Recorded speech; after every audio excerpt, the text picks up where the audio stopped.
Well, the extraterrestrial masquerading as a basketball player for the Denver Nuggets is absolutely on one as Nikola Jokic continues to put down some of the greatest seasons, hell, arguably the greatest 2 seasons we have ever seen in NBA history in now back-to-back years. So why is it that he didn't come away with the MVP last season, and he is looking very realistically to come away empty-handed this season, as despite his latest bit of ridiculousness, a 55-point, 12 rebound and 6 assist game on 70+% shooting in only 33 minutes to push the Denver Nuggets win streak up to 6 consecutive.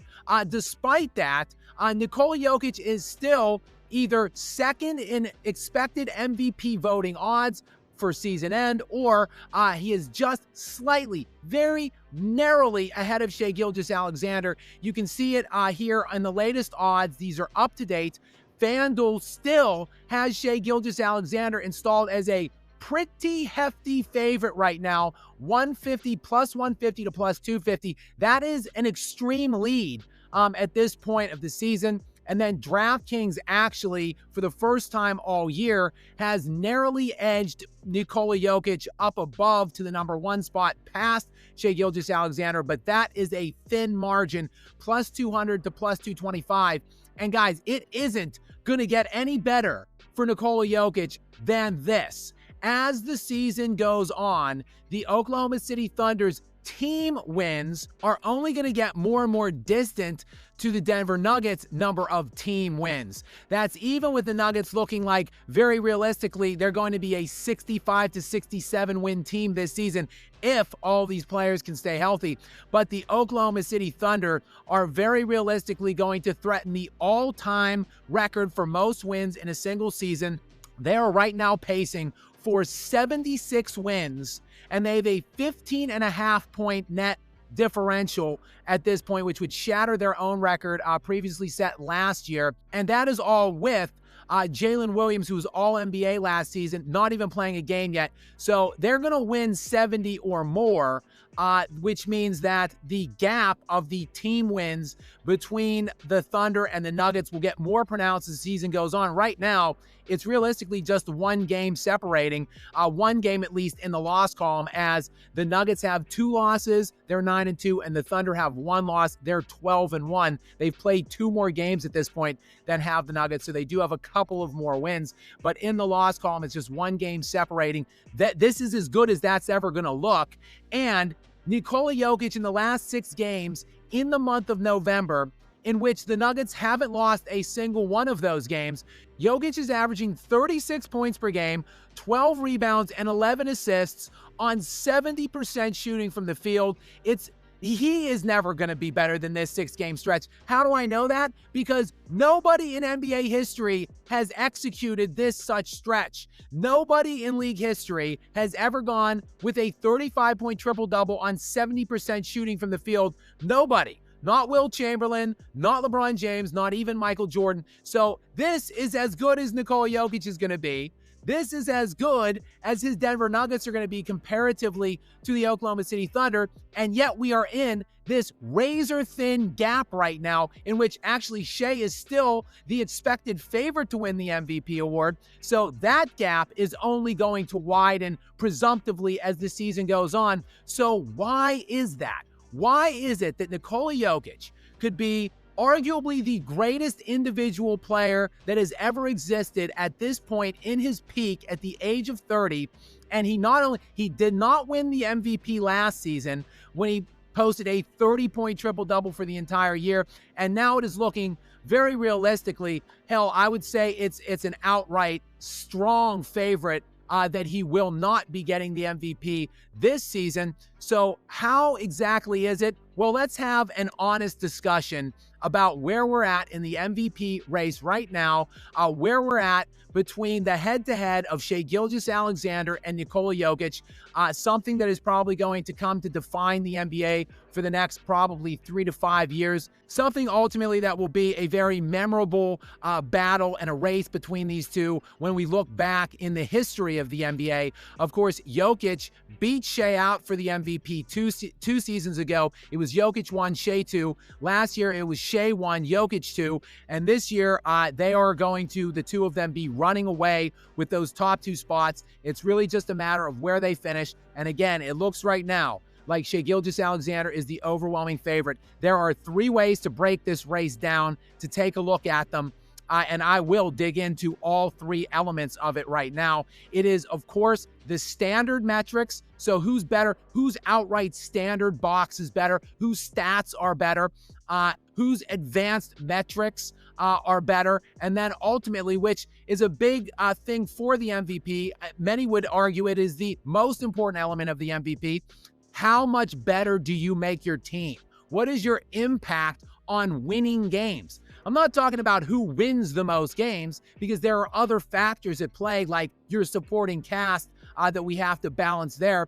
So how do you impact your team? How impactful are you in getting those wins that you do have? I'm going to break down all 3 of those elements, and I would imagine that Shai Gilgeous-Alexander should be dominating Nikola Jokic in at least 2 of those things, if not hopefully one of those 3 fields, if he's going to run away with a second consecutive league MVP. So let's go ahead and start with the standard box metrics if we can. Obviously, Nikola Jokic is just doing it again for a second year in a row. He's near 30 points per game and a triple-double again. As of right now, Jokic is 6th in the NBA in scoring, nearly 29 points per game. He is leading the league in rebounds at 13.1 per game, and he is leading the league in assists at 10.9 assists per game. Shai Gilgeous-Alexander is outscoring Nikola Jokic at this moment. 32.5 points per game for Shai. That is currently 3rd league-wide at the moment, behind Luka Doncic and Giannis Antetokounmpo. He's also averaging 6 assists and 5.2 rebounds. But obviously, in looking at these standard box metrics, Nikola Jokic just leaps off of the page. He is destroying Shai Gilgeous-Alexander in everything outside, of course, of points per game in scoring.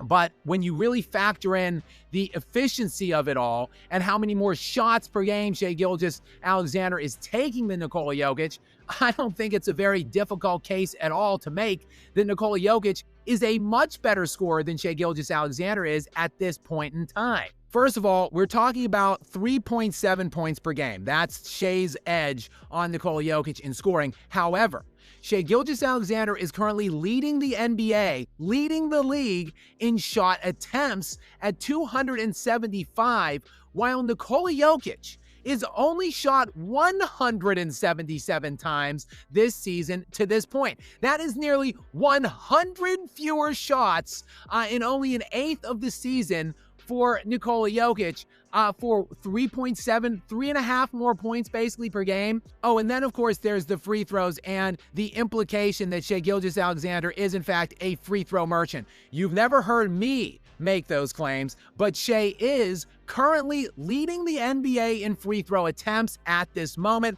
121 free throw attempts, while Nikola Jokic is sitting currently at just 64 free throw attempts. So basically half as many free throws. So we have Shai Gilgeous-Alexander right now running around shooting 100 more times than Jokic and doubling him up in free throws, all for a mere 3.5 points more per game. But let's look at how effective they are with the shots that they're taking. Nikola Jokic right now leading the NBA in true shooting percentage, 77.3. That's number 1 by a mile. It's leading Rudy Gobert by 3 full percentage points. Gobert, who basically every shot he attempts is a dunk or a layup, whereas Nikola Jokic is operating outside of the basket. He shoots like 4 or 5 3-point shots a game as well.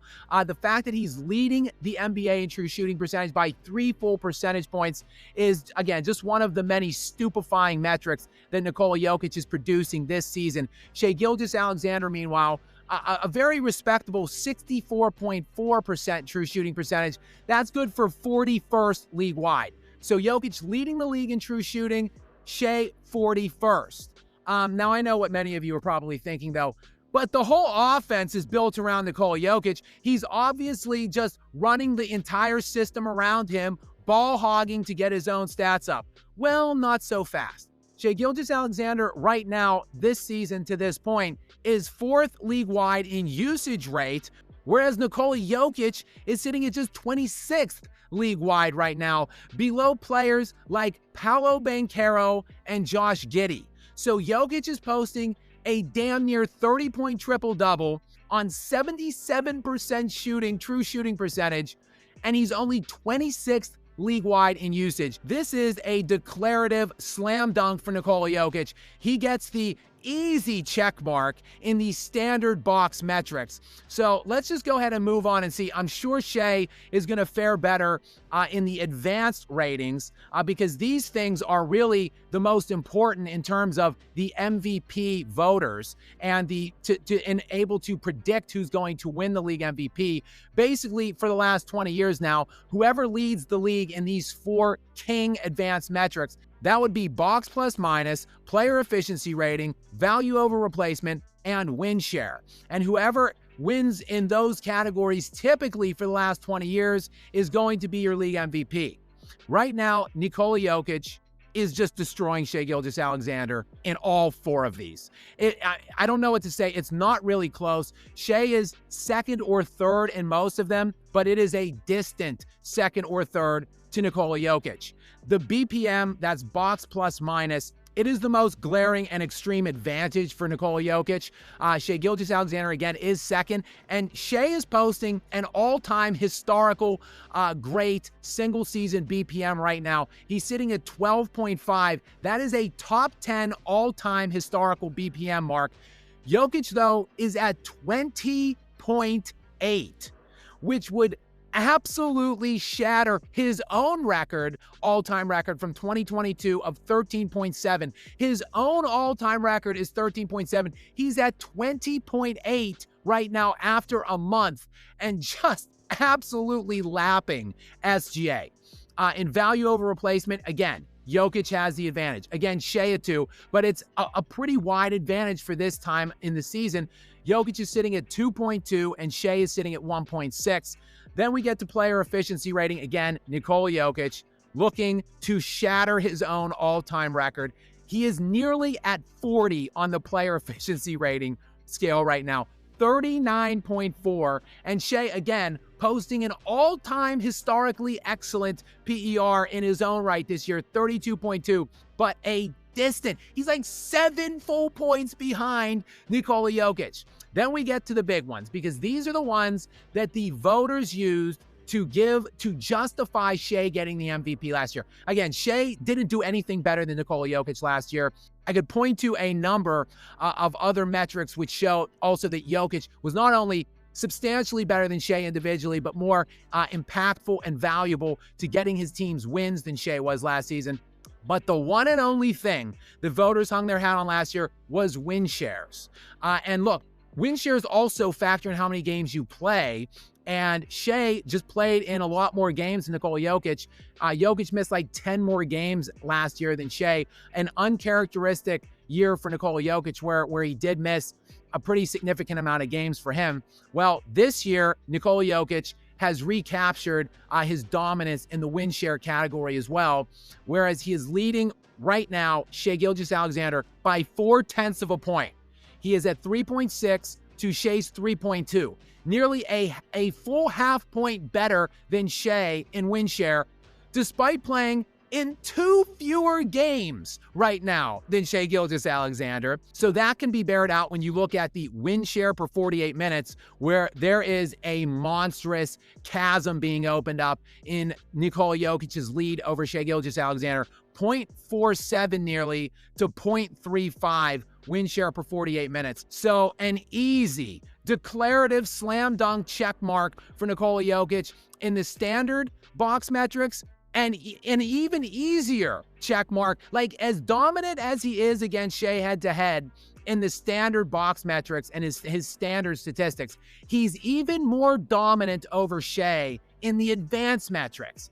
But okay, let's really break down the value of each player and how impactful they are in getting the wins for their teams, because this is the thing, in my estimation, that we should really be looking at most and giving the most credibility to when trying to decide who is the league MVP in any single season, but particularly this year in such a contentious head-to-head battle between two all-time greats for basically the third consecutive year. They're going to finish 1 and 2. So we really need to just get it right this year.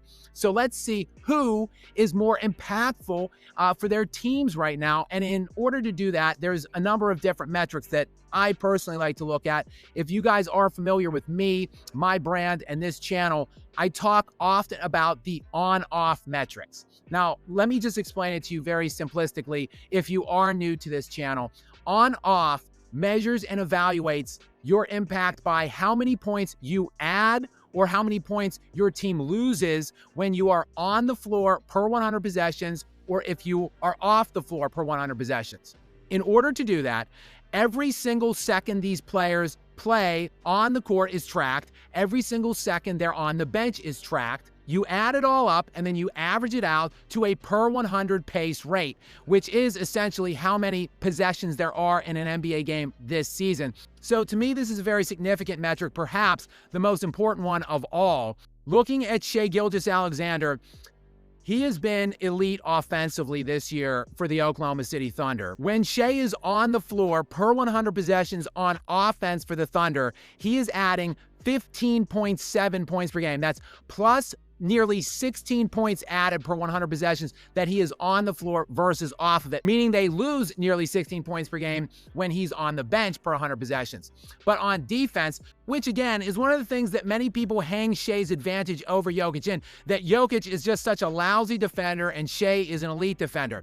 But the numbers don't bear that out. The numbers do not support that, because right now, through 13 games, the Oklahoma City Thunder are giving up 10 fewer points per 100 possessions without Shai Gilgeous-Alexander on the floor, meaning they are 10 points worse on defense with Shai. So when you average out his offensive impact per 100 and his defensive impact per 100, he's sitting at a net on-off of plus 5.7 points. So Shai Gilgeous-Alexander is adding 6 points per 100 possessions that he is on the floor overall this season. Now let's look at the GOAT of on-off, if we shall, Nikola Jokic, and the reason why this guy should be matriculating right towards his 6th consecutive league MVP at this point in time through the 11 games that the Denver Nuggets have played.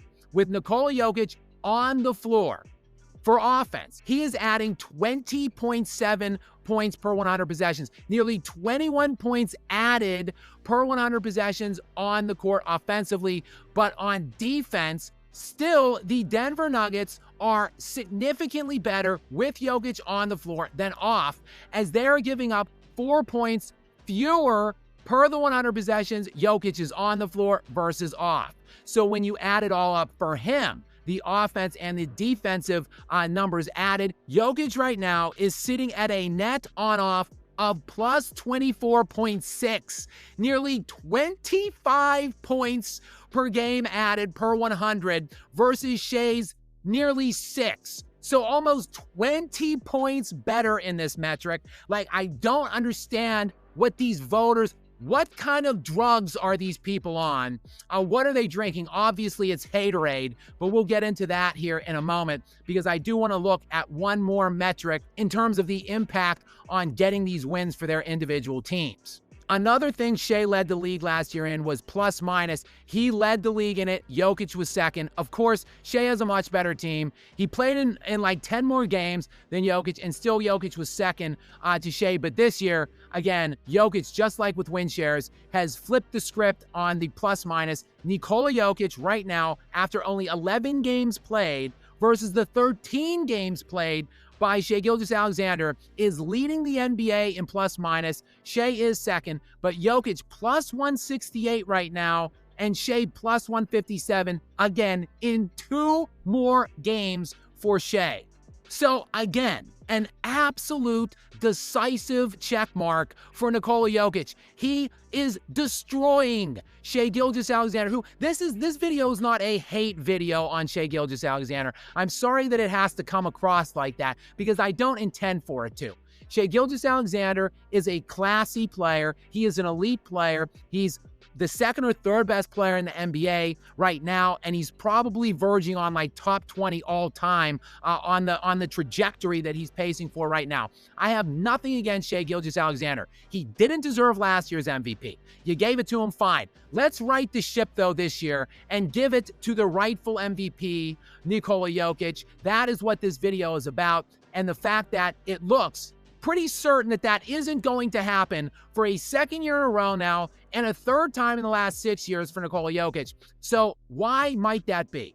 Well, I have a working theory here. It's because Jokic just isn't successful enough in terms of how many championships he has won.